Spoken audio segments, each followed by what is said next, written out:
Well, mga kapupong, iniulat ng pamahalaan na ligtas ang 15 Filipino seafarers matapos ang 2 barko na kanilang sinasakyan ay mapasa ilalim sa kontrol ng mga autoridad sa Iran sa may Strait of Hormuz, isang mahalagang ruta ng mga sasakyang pandagat sa gitnang silangan. Ayon sa Department of Migrant Workers, maayos ang kalagayan ng mga Pilipinong tripulante at nakapagbigay na sila ng mensahe sa kanilang mga kumpanya at pamilya. Sinabi ng ahensya na patuloy nilang minomonitor ang sitwasyon upang matiyak na nananatiling ligtas ang lahat. Sa ngayon, wala namang indikasyon na sila ay nasa agarang panganib, ngunit nananatiling maingat ang mga opisyal sa bawat galaw ng sitwasyon at handang umaksyon kung kinakailangan. Sa mga oras na naganap ang insidente, mga kapupong, napansin umano ang kakaibang galaw ng 2 barko base sa maritime tracking systems.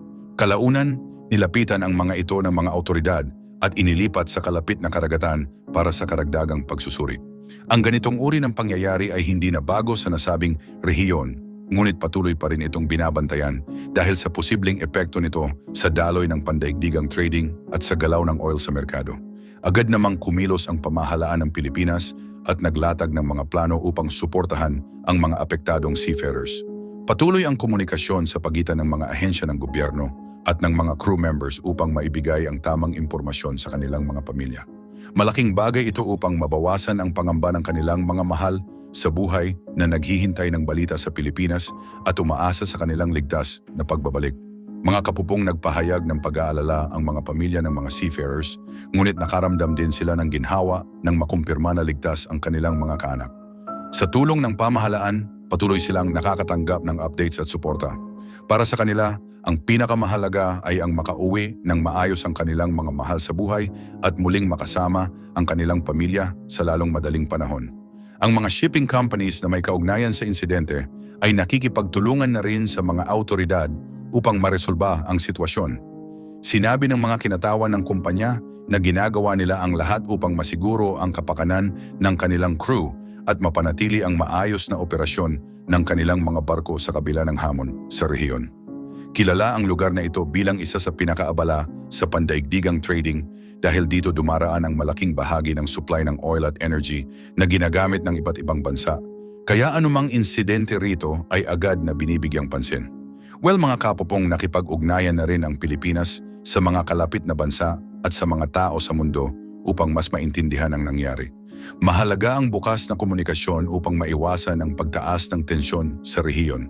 Ayon sa mga eksperto, ang ganitong sitwasyon ay nangangailangan ng maingat at mahinahong pagharap upang hindi lumala ang kondisyon at manatiling fair ang pagtrato sa mga seafarers. Patuloy ring nakaantabay ang Department of Foreign Affairs kasama ang mga embahada at konsulado sa lugar upang magbigay ng tulong kung kinakailangan. Tinitiyak nila na ang mga Filipino seafarers ay tinatrato ng naaayon sa International Maritime Standards at may sapat na suporta mula sa pamahalaan.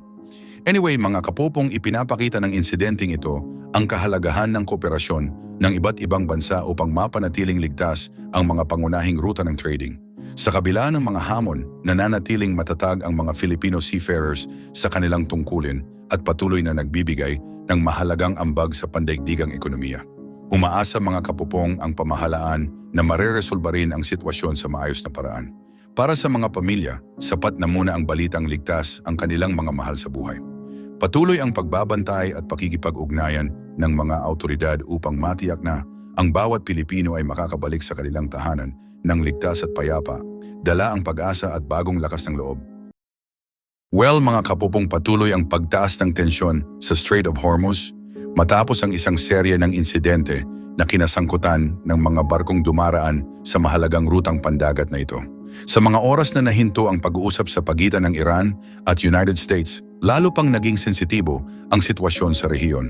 Ayon sa mga ulat, 3 sasakyang pandagat ang naapektuhan ng mga insidente habang binabaybay ang naturang daanan. Ang mga barkong ito ay bahagi ng tuloy-tuloy na galaw ng trading sa dagat, lalo na sa transportasyon ng oil at iba pang mahahalagang produkto. Dahil dito, agad na kumilos ang mga autoridad upang masiguro ang kaligtasan ng mga tripulante at maiwasan ang mas malalang epekto sa daloy ng operasyon. Actually, mga kapupong, may presensya sa lugar ang United States Navy bilang bahagi ng kanilang pagpapatupad ng blockade. Layunin nitong bantayan ang galaw sa dagat at panatilihin ang kontrol sa sitwasyon habang wala pang malinaw na kasunduan ang magkabilang panig. Patuloy nilang minomonitor ang bawat galaw upang maiwasan ang pagtaas ng tensyon.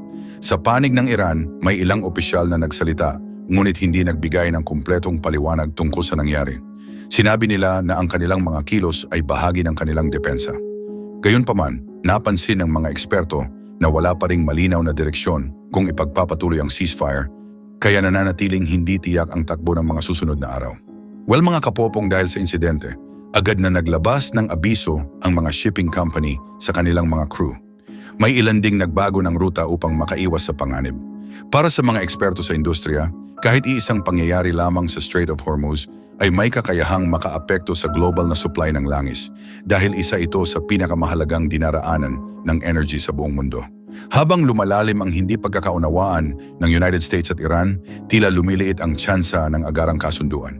Ilan sa mga isyong patuloy na pinag-uusapan ay ang sanctions, kontrol sa karagatan at impluensya sa rehiyon. Sa ngayon, wala pang konkretong plano upang maibalik ang maayos na pag-uusap. Para sa ilang eksperto mga kapupong, ang nangyaring insidente ay maaaring isang paraan ng pagpapakita ng kakayahan ng hindi direktang humahantong sa sagupaan. Gayunpaman, hindi maikakaila na nagdudulot ito ng pangamba, lalo na sa mga bansang umaasa sa maayos na daloy ng kalakalan.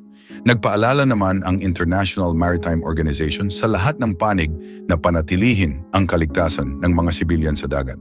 Mahalaga umano ang pagsunod sa mga umiiral na patakaran upang maiwasan ang mas komplikadong sitwasyon. Sa kabila ng nangyari mga kapupong, ligtas naman ang mga crew ng mga barkong naapektuhan at walang naitalang malubhang nasaktan. Agad ding naayos ang sitwasyon upang maipagpatuloy ang kanilang biyahe o makarating sa ligtas na lugar. Ngunit ayon sa ilang ulat, may epekto pa rin ito sa kumpiyansa ng mga tripulante. Sa larangan ng energy, nanatiling maingat ang galaw ng merkado. Bagamat walang biglaang pagbabago sa presyo, sinabi ng mga eksperto na maaaring magkaroon ng epekto kung mauulit ang ganitong insidente. Ang Strait of Hormuz ay nananatiling mahalagang bahagi ng pandaigdigang supply chain. Well mga kapupong, ang mga kalapit na bansa ay patuloy ding nagbabantay at naghahanda ng kanilang sariling plano upang maprotektahan ang kanilang interes. Ipinapakita nito kung gaano kahalaga ang koordinasyon sa pagitan ng mga bansa sa ganitong sitwasyon. Anyway, mga kapupong, nananatiling nakatutok ang mga tao sa mundo sa magiging direksyon ng mga susunod na pangyayari. Ang bawat kilos ng Iran at United States ay may malaking epekto hindi lamang sa rehiyon, kundi pati na rin sa mas malawak na aspeto ng pandaigdigang trading at seguridad.